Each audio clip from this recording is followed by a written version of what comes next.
Typical shit. All right. Oh, wait, hold on. Sorry.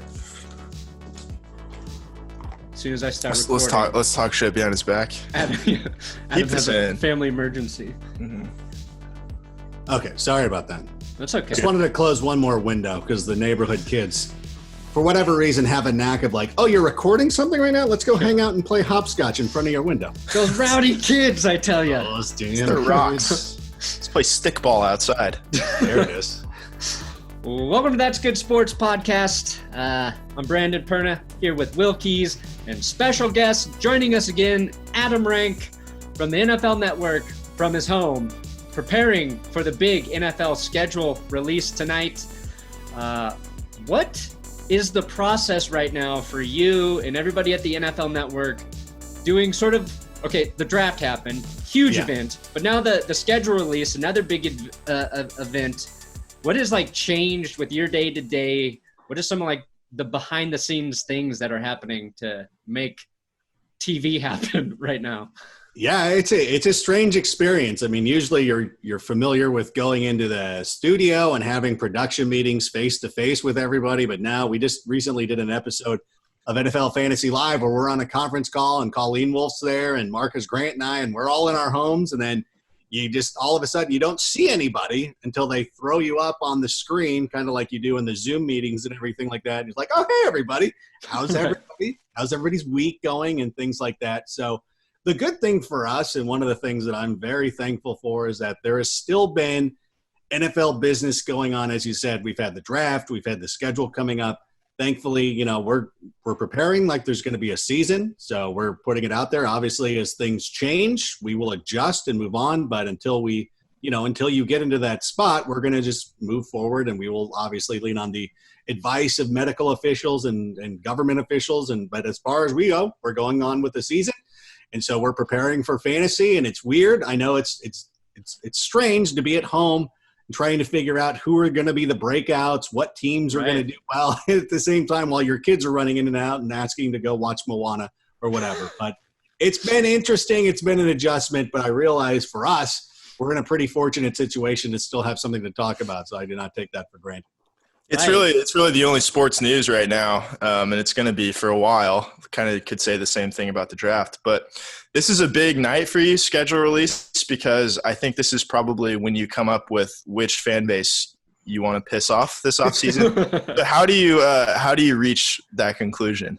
We've already had meetings. The YouTube team is very excited about this. We're ahead of the game. Last year we released it in June. They want to release this as quickly as possible. Oh, wow. Nice. There are a limited number of people who get access to the schedule before it is released. I am not one of them, so unfortunately I won't be able to answer any of your questions.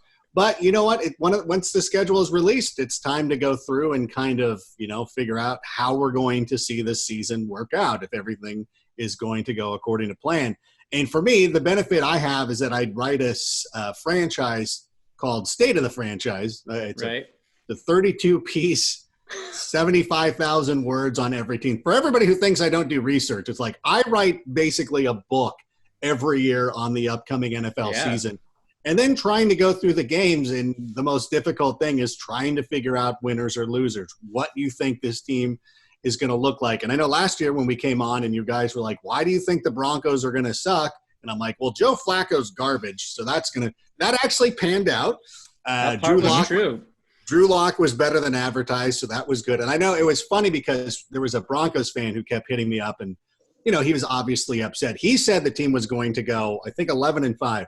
So we actually met in the middle with 7 wins. I go, no, we're cool. I go, he's like, cause he was like, super nice about it. He's like, who's right in this situation? And I'm like, I think we both are. I honestly, like, you can't come away thinking that you were wrong. I'm like, this team was not a playoff team. That was correct. But you're like, they're better than 2 wins. You're like, that is also correct. So both things can be true.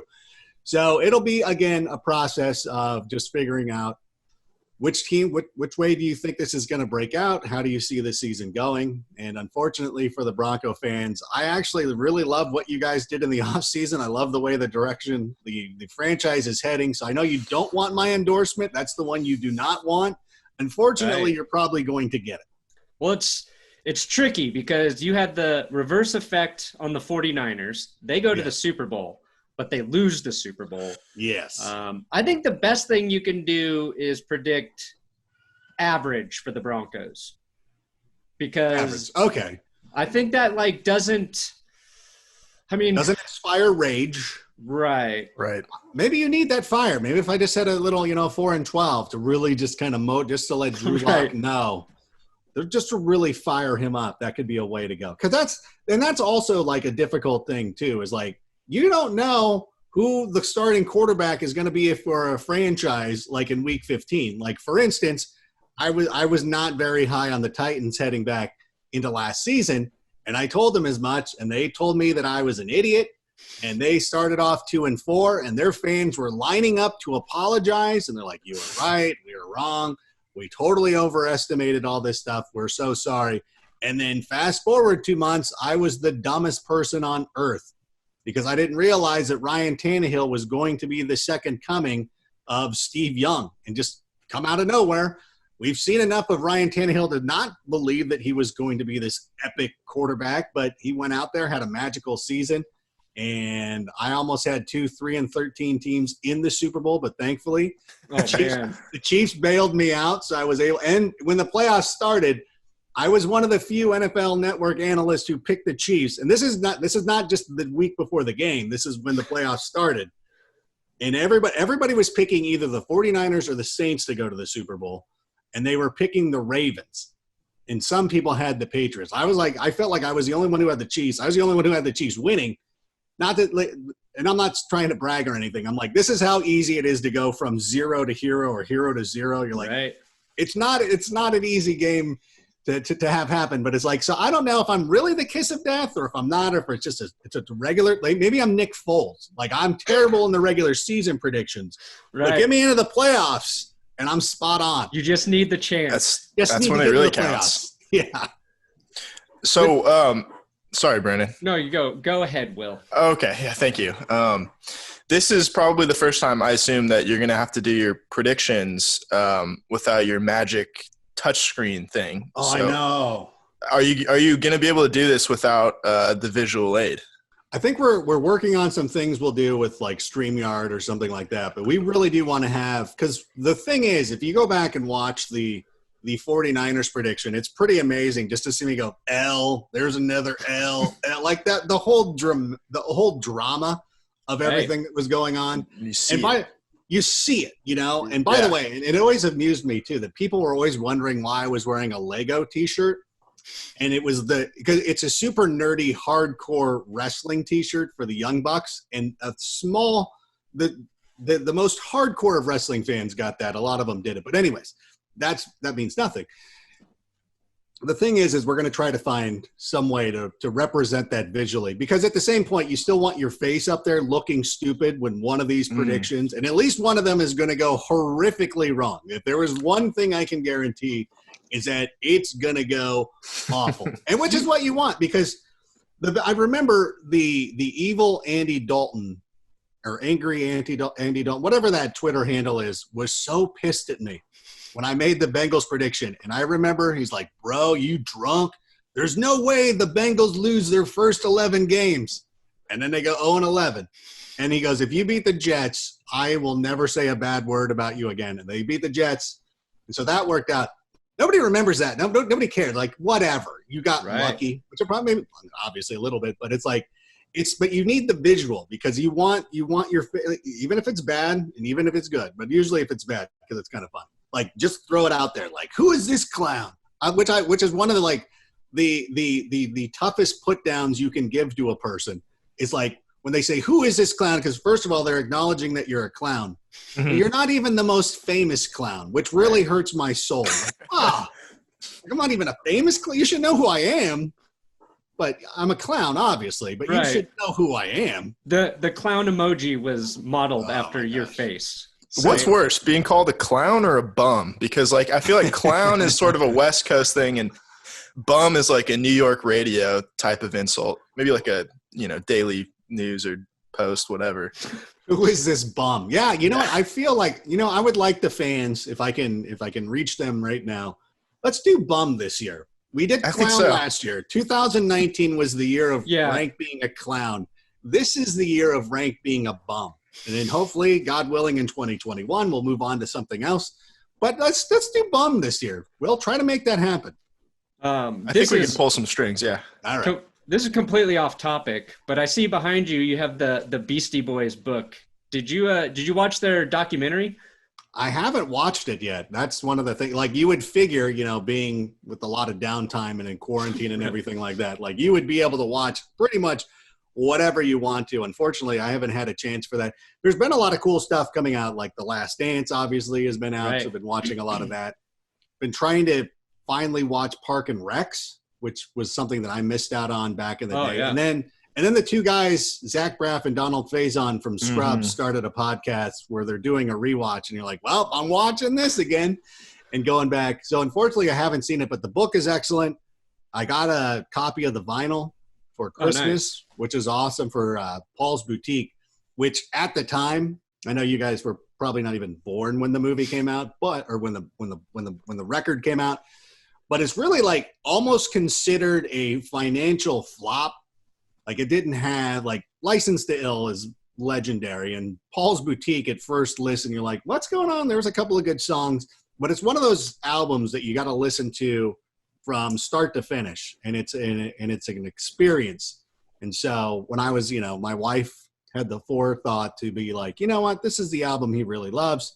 So it's a little bit of the vinyl that I got right there. So yeah, they talk about that a lot in the documentary, and they had like, because it was like a live show that they did. So it's kind of cool the way they did it. But they had basically a scene, and they used it in the outtakes, but it was a bunch of different like celebrities in the audience asking a question about why Paul's Boutique sucked so much and why it was such a financial failure. And because they talked about how they were so proud of that album, and then it was not well received. So they had like Ben Stiller, they had like Steve Buscemi just crapping on Paul's Boutique, like in the outtakes. It was like probably one of the best parts of the whole thing. And it wasn't even featured till the outtakes. So I want to see them. Well, now I got to go and check that out. And it's so funny because it's not funny, but when Adam Yauch passed away, I started a fantasy league that season, and the league is named Paul's Boutique because it still will continue to be my favorite. I will die on that hill. Like, when we go back, I did a podcast where we were talking about the Mount Rushmore Beastie Boys songs, and I didn't put like Hey Ladies or Shake Your Rump on it, but I'm like, this was the best album. Like, they really put a lot of thought into this one, and the samples are amazing. And so I don't know, I enjoy it. I understand that other people might not, but it's my favorite for sure.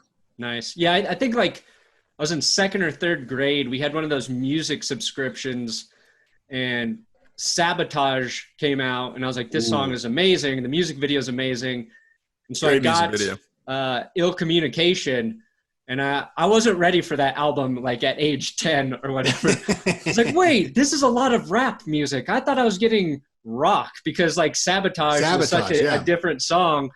And then I think it was like in high school when I started listening to it again to like appreciate it all.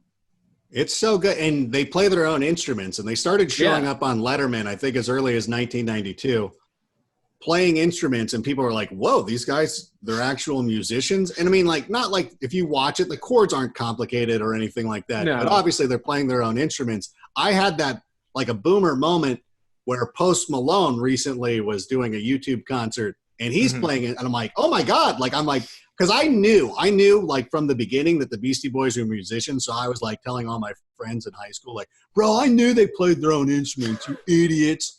But I had the total boomer moment of like, Post Malone like plays his own instruments, and my nieces and nephews are like, yeah, old man, of course everybody knows this. And I'm like, I apologize. So it comes full circle.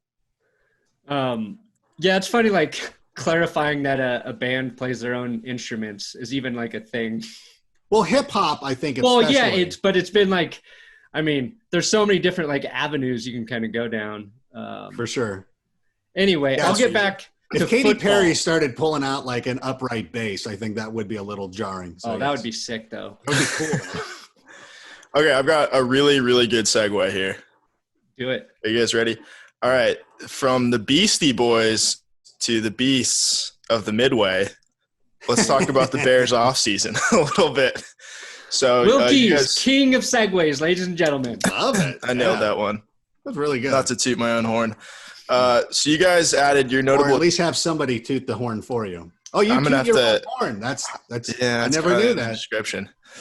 You guys added Ted Ginn, Jimmy Graham, and of course Nick Foles. So are you ready to buy your tickets for Super Bowl 49? Well, I don't know for Super Bowl 49. That's a little mean. First of all. Second of all, I kind of like what Pace did, where he kind of went out and addressed some glaring needs through the free agency avenue. Now, Jimmy Graham is probably not going to be on the team in 5 years, nor is Ted Ginn. Maybe not even Nick Foles, and that's fine.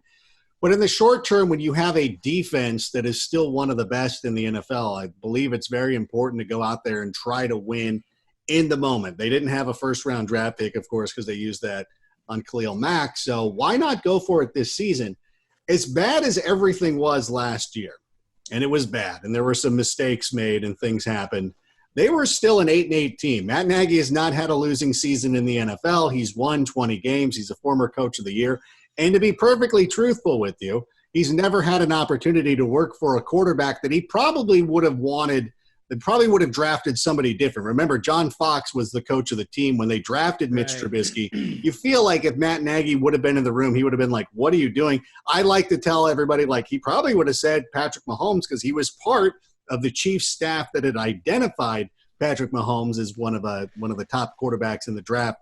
So I look at what's going on right now and looking at the division, and I believe that they can be very, very competitive. I think that Gibson, who they brought in to play alongside of Eddie Jackson, should help. Akeem Hicks being healthy should help them create more turnovers. Bobby Quinn is a huge upgrade over Leonard Floyd, who I like Leonard Floyd. I think he's a fine football player. Is he a great 8th overall selection in a draft? Absolutely not. But good luck to you in Los Angeles. See what you can do.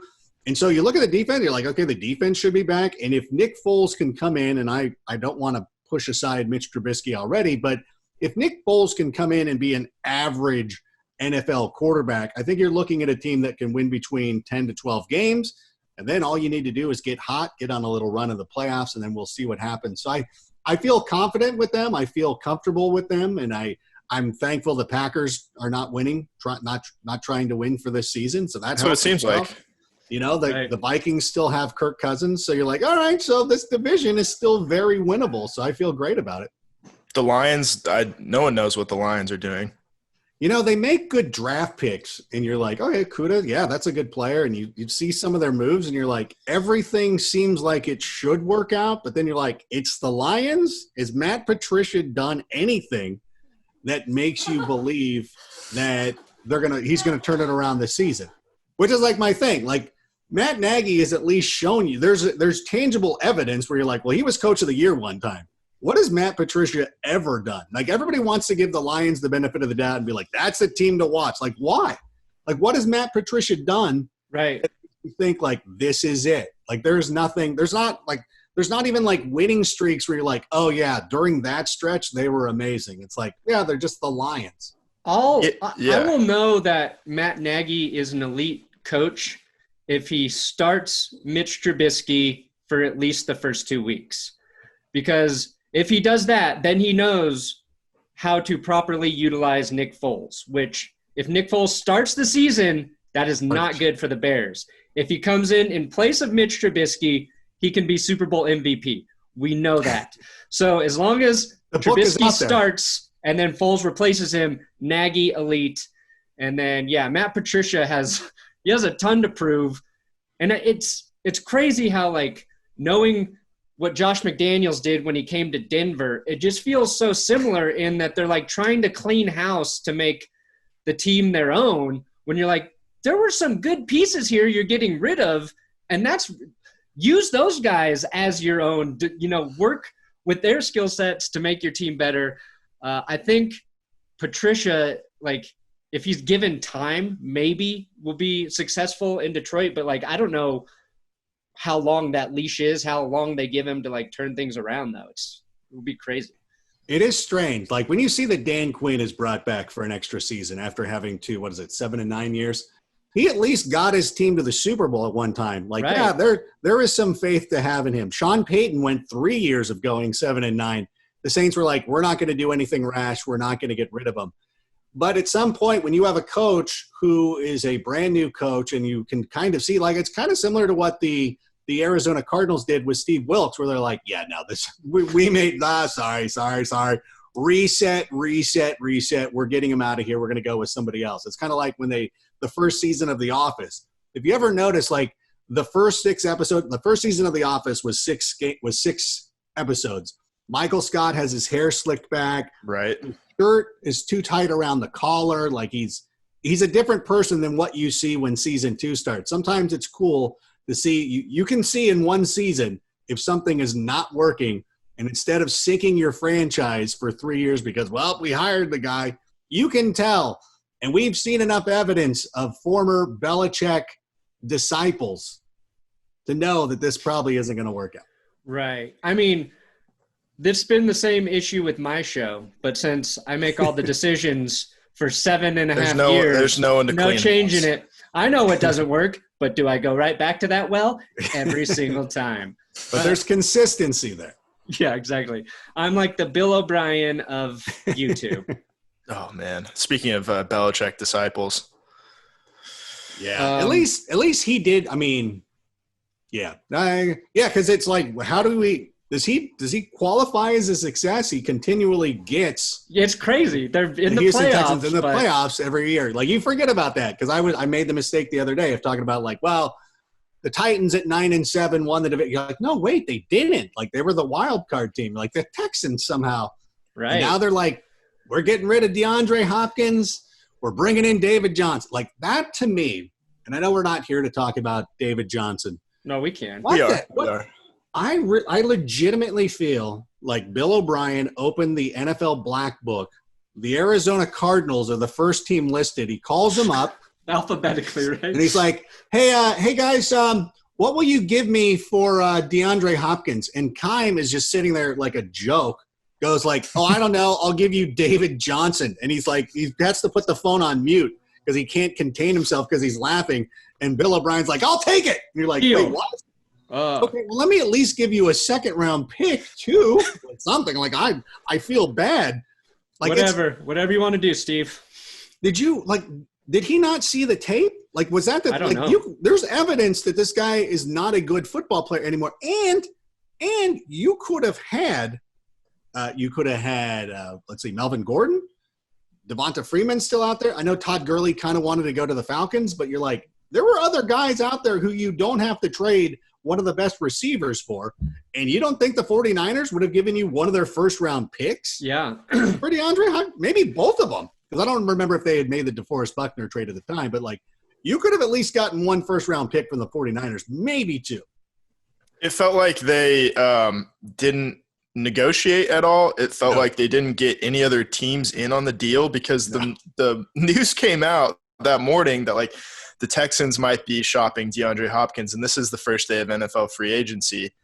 And everyone's like, that can't be true. And then 2 hours later, he's gone. So you can't have possibly, like, gotten into a bidding war with multiple teams in that short.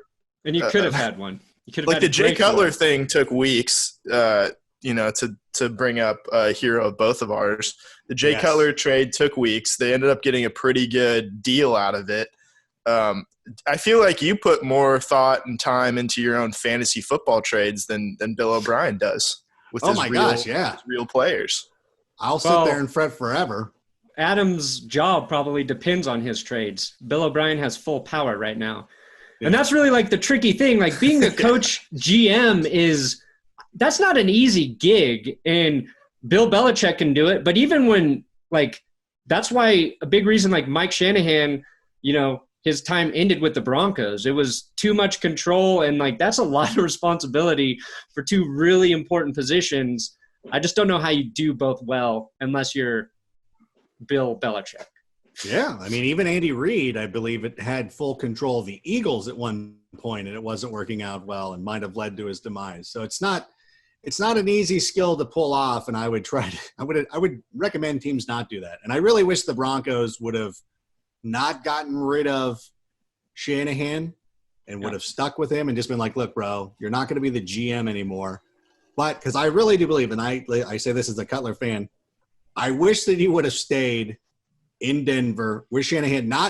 And this isn't a shot on Cutler and what he did for the franchise, because one of the best quarterbacks of my lifetime, which isn't saying much as a Bears fan, but it's like Mike Martz wanted to get him killed, and the revolving door of offensive coordinators ensured that Jay Cutler was never going to be a superstar. I would love to have seen what would have happened if Jay Cutler just had played with Mike Shanahan for a decade. Who would we be talking about as like a quarterback of the decade? But we'll never know. Yeah, no, he goes to that Bears team where they have no one really on the offensive line. His last year in Denver in 2008, he got sacked like 10 or 11 times, and he goes to Chicago and gets sacked like, a David Carr amount of sacks. Like that's got to be terrible for your psyche, for your confidence. He goes from Denver, which is like, kind of a mid-level market, to Chicago, where now everyone's breathing down his neck. He's got all these primetime games. It killed him. I understand why he doesn't care about most things anymore. It's because he was spiritually murdered after that trade. And I think it set off like a little domino effect to the point where now he's going through a divorce. Yeah. Josh McDaniels should be blamed for his divorce. I think so. The stance 100%. we're taking. So. I think that's a reasonable expectation. That's a reasonable conjecture. That's our hypothesis and everything. And can I say one thing about that? Yeah, of course. You mind? Okay. So Kristen Cavallari comes out and says, "Oh, Cutler's lazy. He wants to stay home with the kids." My wife is a stay-at-home mother. Any parent who stays at home with their children full-time is not lazy. I think we can put that should be a misnomer that's put to rest forever. And I'm sorry that a guy that went out there and sacrificed his body for a decade and a half now wants to come home and spend time with his family. You should welcome that. We need more of that. We don't need both parents to be these career-driven egomaniacs with him on the think of the kids for a second. Like, he wanted to stay home with it, and you had a problem with that. I think that says more about Kristen than it does about Jay. But of course, Jay is getting dunked on for this, and it's bothering me. The irony of Kristen Cavallari, whose like main credit is being on the Hills, calling NFL quarterback Jay Cutler lazy and unmotivated. It's not lost on me. It's incredible irony. I can't believe it. You run an online jewelry store. Save it. Yeah, let's talk about lazy for a second. I think this is a great thing to end on. And I'm not just saying that because even though I have upgraded my Zoom, it is still timing me out with 5 minutes left.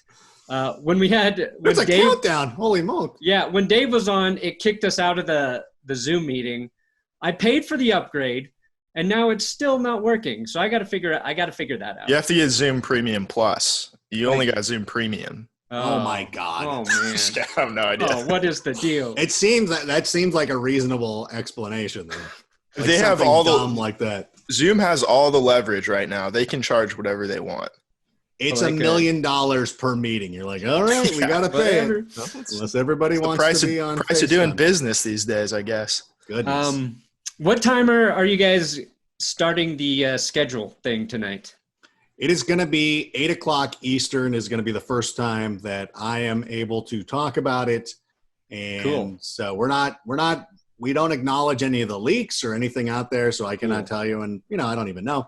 So, we're avoiding all that stuff. We'll officially announce it. I know that people love to jump the gun, and like some team, club, social media person might have accidentally posted the schedule already. And it's fun to see people try to sleuth together all these schedules and everything. But like, can we just wait till 8:00 Eastern? Like, we'll see it. We got nothing else to do. Like, why don't we just sit there and then kind of wait and enjoy it? Why do we always need spoilers? It's like when we watch The Challenge or anything like that, or Big Brother, my wife always will read the spoilers. Like, because we're on the West Coast, so she'll go read the East. I'm like, why? Like, we're here. It's 3 hours. Like, just wait. But she gets too much anxiety, wants to know, like, is CT really going to get beat by J? I got to find out, right? I'm like, we're going to find out in like 10 minutes. Like, why can you not wait? I just need to know. By the way, spoiler alert for anybody who hasn't been totally keeping up with The Challenge. And my guy Marcus Grant actually said this. He's like, with the lack of sports going on right now, how is the challenge not taken off as something that everybody's into? Because like everybody has probably watched it at some point of their life. You're like, hey, the challenge is still kind of going now. Like this should be an event that everybody is rallying around. It is. No, you're exactly I feel right. like I lost both of you. I was doing so well. No, now you guys are like, nope. I haven't seen it. I just haven't seen it. MTV. I mean, that's a little bit before our time, Adam. All right, I forgot. We agree with you.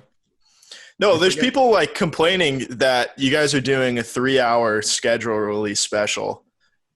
They're complaining that it doesn't need to be 3 hours.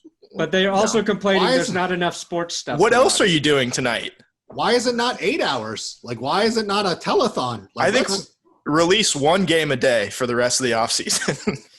We're going to release one game a day for the next 252 days. Perfect. It's like a Joker ultimatum. I guess it would be cut in half because you would figure it out by then. But you know what I'm saying. You overestimate our ability to do logic and reason exercises. That's not what we're about. We have less than a minute, guys. So I just want to officially say goodbye. And this has been fun. This has been great. Thanks again. Hey, first of all, thanks again for always having me on and allowing me to come in and talk about my inane stories and everything like that. So I appreciate you guys doing it and love the stuff. And I'm going to go watch the Damashek episode right now. Perfect. Thank you for coming on again, Adam. It's a great seal of approval to have you come on, not once but twice, or 3 or 4 times. He's been on a lot. It's been a lot. Yeah, well, on the podcast, yeah, that's true. Okay. All right. Okay, another guest kicked off because of my lack of foresight. Adam Rank, ladies and gentlemen. Adam Rank, baby. I stopped recording, and then we had like less than a minute left. And we had just confirmed that we were friends of Adam Rank. We were all friends. He had just said, yes, I consider you guys friends now. Boom. Which may have completely undone our friendship. We may not be friends after Irish goodbying. Digital Irish goodbye. Yeah. Exactly. I think I figured the issue. I think I paid for the Zoom with a different email account than I was logged in with. So I had to switch, which I did not know. Well, you know what? At least we found out before we had a guest on. Yeah, back-to-back weeks. The same thing happens. Yeah. The issue before is nobody wanted to talk to us for 40 minutes, so we never ran into the problem. It was never a problem. Now we are Everyone wants to keep just the art of conversation. Yapping. We have figured it out. We're getting good at this, dude. I know. A little too good, maybe. Time to quit. Time to hang him up. Just like Jordan, we're going to go play baseball for a couple of seasons. Yes. Mm-hmm. Because the MLB Players Union, I don't think they want to come back and play baseball. Guess what? I'll do it for free. Me versus Will. Weekly baseball. 1-on-1. I'll do it in my front yard. Watch me throw a fastball and then my lower back immediately go out. That's what it's going to come down to. Neither of us are like better than the other. It's just who gets injured first. Yeah. And who's more susceptible to injury? I've got youth on my side. You've got youth. I've got dad strength. I stretch more than you. Yeah. Yoga? I guess so. I have to review Topo Chico, Oh yeah, you had seltzer water. You had your first Topo last night. Yeah, let's end with a very strong Topo Chico review. Mm-hmm. We talked enough football today. Yeah. I was at CVS looking for something to get, and the selections there aren't great. Right. I don't think they have LaCroix on the shelves, or if they did, it ran out. They didn't even have Topo Chico in the refrigerator. It was just like on the shelf. I haven't seen it in the fridge either. Interesting, because I assumed like if they're leaving at room temp, as they do in Rome, I'm going to drink at room temp in my car on the way back. Here's what I have to say about all flavored waters, all seltzers, better in a can than a bottle. And Topo Chico comes in a bottle. And it's just not as satisfying to untwist the cap as it is to pull the tab. I prefer that. It adds to the experience. You don't get the can taste. You get that glass bottle smooth. Well, it's not. It was plastic. Oh, yeah, that's weird. See, I've only had it out of glass bottles. Oh, that would have changed things. Could have. But you like to give your Topo Chicos PEDs before you drink them, which I squirt some lime juice in mine because the first Topo Chico I ever had was a lime flavored, and I've only seen that once. I've never seen it since I drank that first lime. So the plain, it's just plain. There's no flavor. It's just very, very sparkly. Throw a little lime in there. It's bubble flavor. Yeah, just lots of bubbles. What's your overall score? Certainly not the worst seltzer I've ever had. It's not LaCroix. That's probably the king of the castle. Interesting. Right now, as far as I'm concerned. You got bubbly. Bubbly is pretty popular, but I think it's a little too sweet for me. It makes my stomach hurt. It's so sweet. The Topo did? No, bubbly. Right. Okay. Yeah. I don't trust some brands when they say there's no sugar, no calories, or sodium, whatever. There's got to be something in there. And Topo has minerals. Being deceived. I don't like it. Did it was a mineral water, which I guess is different. But I liked it. I'd try it again. Yeah, you need some lime juice.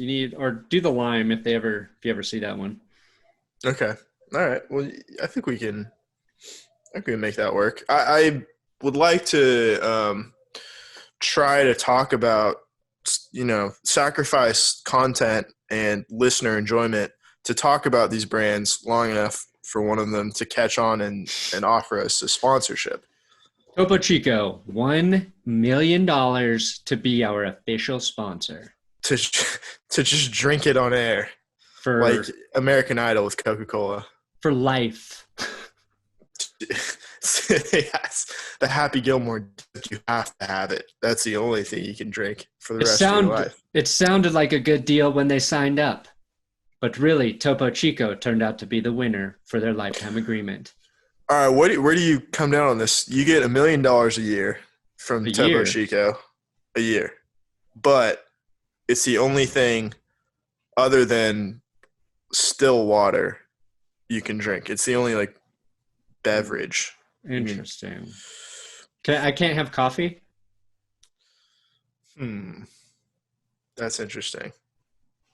Well, should we exclude if I can have coffee, beer and coffee? If I can have coffee, deal. Easy. No if beer. I can have coffee. I could give up alcohol if I had to. Well, whiskey would be tough. Whiskey would be tough. You could just start doing drugs. What if I could have $1 million? You can buy good drugs. Fair enough. And I have to do it forever? Or do I just, once I quit the deal, how many millions of dollars do I need? How many could you accumulate? So I can start drinking whiskey again. That's the question. Could buy a lot of good whiskey in 5 years. Yeah. I could do no booze for 5 years probably. Because really, I replaced drinking whiskey in the evening with Topo Chico. So that's the thing. It's what keeps me from drinking booze is I have sparkling water.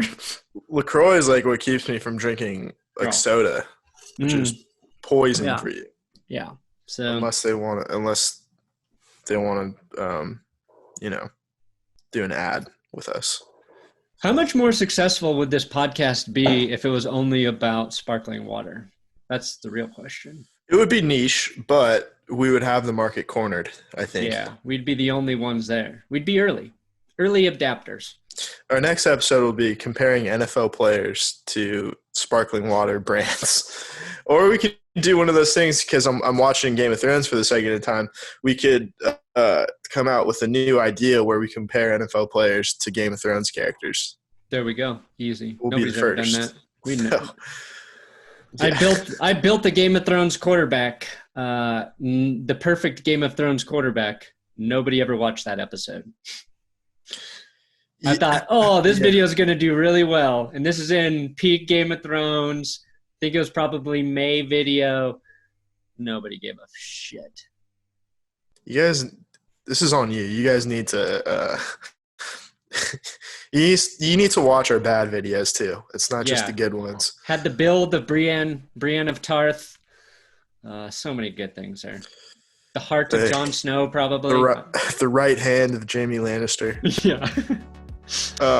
Should we promote our Patreon kind of special thing we're going to do? Yeah. We're going to do a Zoom Patreon.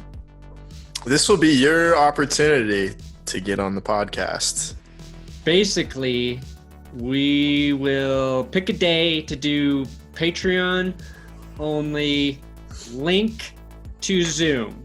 You click the link, you get in the waiting room, and then we'll just have conversation with however many people get in there. If you share, I think, and we'll probably do like one at a time, I assume. Yeah, I think so. Admit one at a time. Right, and so it's like Jim Rohn's Smack Off, where you got to come in hot. You got to come in prepared. You got to know what to talk about. Either you have a question for us, and you're probably not going to get very much time because we got a lot of people we're going to make happy here. This will be the best moment of their lives, to be honest. And so you got to come in hot. You got to be ready. You got to have something to say. You got to spit a take or have a good question for us. But yeah, no, if you're subscribed to the Patreon, then we want to make it worthwhile for you guys. We want to make it extra special. Yeah, no, and we promise very little sparkling water talk. Yeah, I think we're gonna cut it out after this. This is way too long. But we make up for it by having great guests like Adam Rank. Yes, thanks to Adam Rank. We'll see if he returns my requests after he got kicked out of this. And we appreciate. Oh yeah, we'll be live on YouTube tonight for the schedule release on the main channel. That's right. Bye.